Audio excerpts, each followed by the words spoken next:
Hey, what's up, everybody? This is another episode of Sports-REUBEN-LIFE. I'm going to jump right into it here. I'm going to talk about Tom Brady and Drew Brees, how the two veteran quarterbacks got dispatched and beat in the first round of the playoffs, right? Let's first talk about Tom Brady, right?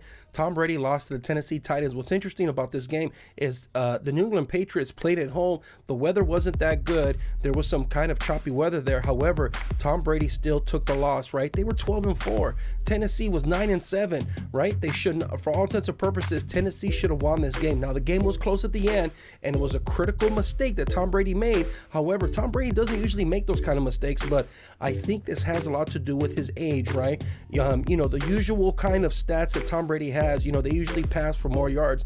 So yards per pass was 5.6 yards. Usually that number's a little higher. The Patriots lost time of possession too, right? Time of possession, it was 28 minutes versus 31 minutes. And I always talk about this, is that when you have time of possession, that is controlled by pacing, right? And the Patriots only ran 59 total plays. So they weren't able, they had some first downs. They had one less first down than Tennessee. But what happened in this game, it seems like the veterans were just a little tired, right? They fought and fought and fought to get there, to get to this good 12-4 record. Although the 12-4 record didn't secure them a first round bye, which hurt Tom Brady and company, right? They needed that rest to be able to move on to the next round. Because if they would have they would have rested, they would have got to the next round, and they would have been automatically in the second round. Consequently, they needed to win one game to be in a championship game, right? And so you look at this game and what happened. Tom Brady threw an interception, 20 for 37 for only 209 yards. That's very unlike him, right? 5.6 yards per pass. He wasn't sacked anything, but he had a real low quarterback rating.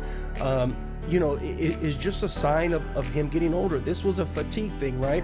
And it's not his mental, it's his body, it's his physical, it's his mental not responding to, it's his body not responding physically what his mind is telling him to do. So he made this critical mistake at the end of the game. Now, obviously it can happen, right? Nobody's perfect, right? But Tom Brady thrives in this type of scenario, right? Where your back is against the wall, you don't have a lot of time, and they didn't get put in they were not in a good position at the end of the game. However, he threw a pick six to lose the game. They were losing 14-13, but they lost the game at the end. It was very interesting. They didn't score any points after halftime. Very uncharacteristic of the New England Patriots and Tom Brady. They had a very stout defense, but again, if you leave them on the field long enough, they get exposed because there has to be substitutions. People have to come out for breathers. And so when that happens, you're not in a position where you can rest your quarterback up, right? Him not being sacked is a good idea. It's a telltale sign right there. They only ran for 98 yards rushing, right? 22 carries, 98 yards is, again, uncharacteristic of them. See, they use the running attack, the short passing, to be able to control the pace and the tempo of the game. Pacing and tempo leads to your time of possession, right? And so all those things Tom Brady knows how to do. They do it all the time. They do it to teams that are not as good. The Tennessee is a very capable team. They have Derrick Henry, a tremendous running back. Ryan Tannehill, his career is experienced a resurgence here, but ultimately, more importantly, to me, it just was a sign that Tom Brady doesn't need to retire. Nobody's saying he needs to go, this and that, but this did show his age, right? And then we look at the next one in Drew Brees, right? Drew Brees and the Saints. This was kind of like the same thing here. They were supposed to win this game, right? The Saints were 13-3. They had a tremendous record, right? I haven't talked about the Saints beat a bunch of good teams, right? But Drew Brees was 26 of 33 for 208 yards. It's so funny how him and Tom Brady basically only threw for 2 yards difference in that whole thing. Now, he was sacked 3 times. He threw a touchdown. He had a little bit higher per pass average at 6.3 yards, but he still got sacked 3 times. He threw a pick, right? And Drew Brees is good about keeping the ball, right? And so their running game was almost non-existent. It was all over the place. Kamara and Hill, they ran for about 80 yards, all together. And so the whole thing with Drew Brees is, again, you play a team in Kirk Cousins and the Minnesota Vikings. They were 10-6. There was only a 3-game difference, but Minnesota was a very good team. And again, the Saints with a 13-3 record did not secure a first round bye. The same thing happened. This is like so many parallels. It's uncanny how these two teams on each conference had very good records. In other years, they would have had the first round bye with home field advantage throughout.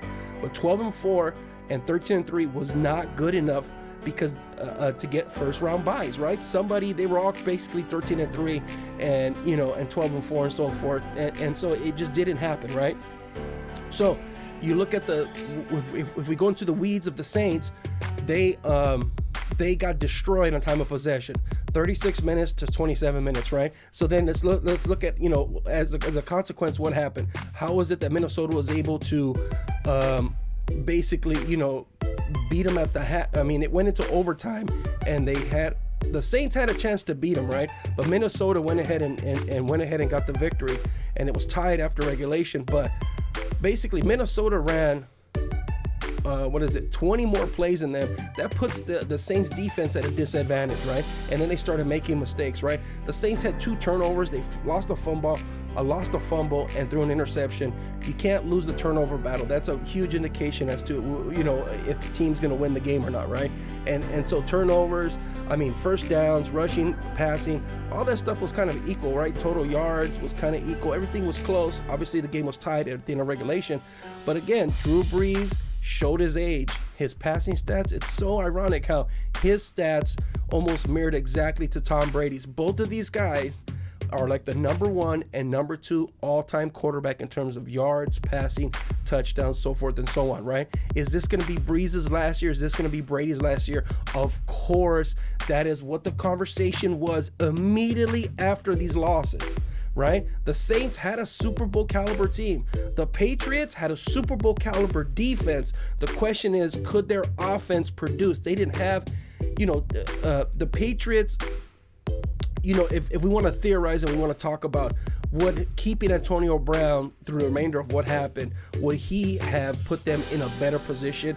I want to say yes, right? Obviously, the whole Antonio Brown thing would have been a giant addition to their team because Antonio Brown is a game changer. However, Tom Brady didn't have that, right? Gronk retired, and he was missing a bunch of pieces in the receiving corps. So he's been doing this thing throughout Tom Brady's career. He's been doing this thing where he's been able to be put in a position where he's been able to do a lot more with what he has. In other words, he's been able to exceed expectation. He's a force multiplier amongst the rest of the team. He pushes his receiving core, the running, all this other stuff. He pushes all those people, and so everything you kind of get more from what you're given, right? So that being said, it just wasn't enough this time, right? He didn't have enough. He had nothing to cook with. In other words, he, you know, in the past years, he's been given to make a Super Bowl soup, so to say. He's been given so much to do here, and he's been making it work. They've been adjusting the spices and how it goes together in order for them to have a Super Bowl winning team, and they weren't able to put it together this year. I don't know if this is Brees or Brady's last year, but the Saints have struggled to advance in the playoffs. A 13-3 record should have got you something more than a home playoff game in the first round, and they got bit by that. So Father Time is still undefeated. I don't know if these guys want to retire because it seems like they have fun playing football and they have good organizations behind him. The commonality between them is both these organizations in the New Orleans Saints and for Drew Brees and for Tom Brady, the New England Patriots, they both have quality. They're both quality organizations where it makes you not want to retire. So if they can do it physically, mentally, they're obviously as sharp as you can be, you know, as you can be as a quarterback. They're at the top of their game. They're very accomplished. They need some other pieces around them. It is difficult to start fresh, right? So these teams don't necessarily want to just let that go. But at some point, somebody's going to have to move on, whether it's them or whether it's the players, Drew Brees and Brady, or Tom Brady, or, you know, the New Orleans Saints or the New England Patriots. So either way, I thought it was an interesting story. Tell me what you guys think. Like and subscribe, follow, thumbs up, give me all that stuff. Hit me in the comments. Tell me what you guys think. Bye.